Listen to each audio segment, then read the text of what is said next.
नमस्कार दोस्तों। एक गांव में भोला नाम का एक व्यक्ति रहता था। गांव के सभी लोग उसे मनुष्य मानते थे। गांव वाले लोगों का मानना था कि अगर किसी ने सुबह उठते से ही सबसे पहले भोला का चेहरा देख लिया तो उसे दिन भर खाना नसीब नहीं होगा। धीरे धीरे ये खबर आसपास के गाँव में भी फैल गई। एक दिन ये बात राजा के कानों तक भी पहुंच गई कि राज्य में एक मनुष्य व्यक्ति रहता है जिसे अगर सुबह उठते से ही सबसे पहले किसी ने देख लिया तो उस व्यक्ति को दिन भर खाना नसीब नहीं होगा। राजा ने इस बात की सच्चाई जानने का निर्णय लिया और राजा को रात में राजमहल में बुलाया और अपने कक्ष के सामने वाले कक्ष में उसके ठहरने की व्यवस्था कर दी ताकि राजा जैसे ही सुबह उठे भोला की शक्ल देख सके। रात भर भोला उसी कक्ष में सोया। अगली सुबह राजा सीधे भोला के कक्ष में गया और उसका चेहरा देखा। भोला का चेहरा देखने के बाद राजा को यह जानना था कि अब उसका पूरा दिन कैसे गुजरता है। अब दोपहर हो गई थी और राजा के भोजन का समय हो चुका था, लेकिन राजा जैसे ही भोजन करने के लिए बैठा उसे किसी आवश्यक काम के लिए बुला लिया गया और वो बिना भोजन किए ही दरबार में चला गया। दरबार की कार्रवाई जो चालू हुई तो देर रात तक चलती रही। दरबार की कार्रवाई समाप्त होने तक राजा को बहुत जोरों की भूख लगने लगी थी।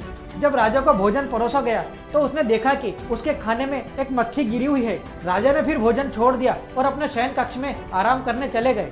कुछ देर बाद रसोइया दोबारा खाना बनाकर लाया, लेकिन राजा तब तक सो चुका था। अब जैसे ही सुबह हुई तो राजा को विश्वास हो चुका था कि वास्तव में यह मनुष्य व्यक्ति है। अब राजा को बहुत गुस्सा आ चुका था। उसने भोला को फांसी पर चढ़ा देने का आदेश दे दिया।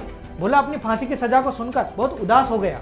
अब कुछ दिन बीत गए और भोला की फांसी का दिन आ गया और सैनिक भोला को लेकर फांसी गृह पहुंचे। भोला को फांसी देने से पहले सैनिकों ने भोला से उसकी आखिरी इच्छा पूछी। इस पर भोला ने सैनिकों से कहा कि मैं महाराज से एक बार मिलना चाहता हूँ और मरने से पहले उनसे एक सवाल पूछना चाहता हूँ। सैनिकों द्वारा यह संदेश महाराज तक पहुँचा दिया गया था और कुछ ही देर बाद महाराज उसके सामने खड़े थे और उससे पूछने लगे कि बोलो, तुम क्या पूछना चाहते थे, हम तुम्हारी ये इच्छा जरूर पूरी करेंगे। फिर भोला ने बोलना शुरू किया कि ये सच है महाराज कि आपने सुबह सबसे पहले मेरा चेहरा देखा और आपको दिन भर भोजन नसीब नहीं हुआ, लेकिन महाराज मैंने जिसका चेहरा सुबह सबसे पहले देखा था उसका चेहरा देखने पर तो मुझे जीवन से हाथ धोने पड़ रहे हैं।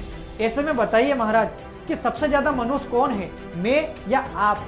दोस्तों, इस कहानी से आपको क्या सीखने को मिला प्लीज कमेंट बॉक्स में कमेंट करके बताएं। और अगर वीडियो अच्छा लगा हो तो प्लीज इस वीडियो को लाइक कीजिएगा और इस चैनल को सब्सक्राइब कीजिएगा। मैं हूं विकास तिवारी, मिलते हैं अगले वीडियो में अगली कहानी के साथ। धन्यवाद दोस्तों।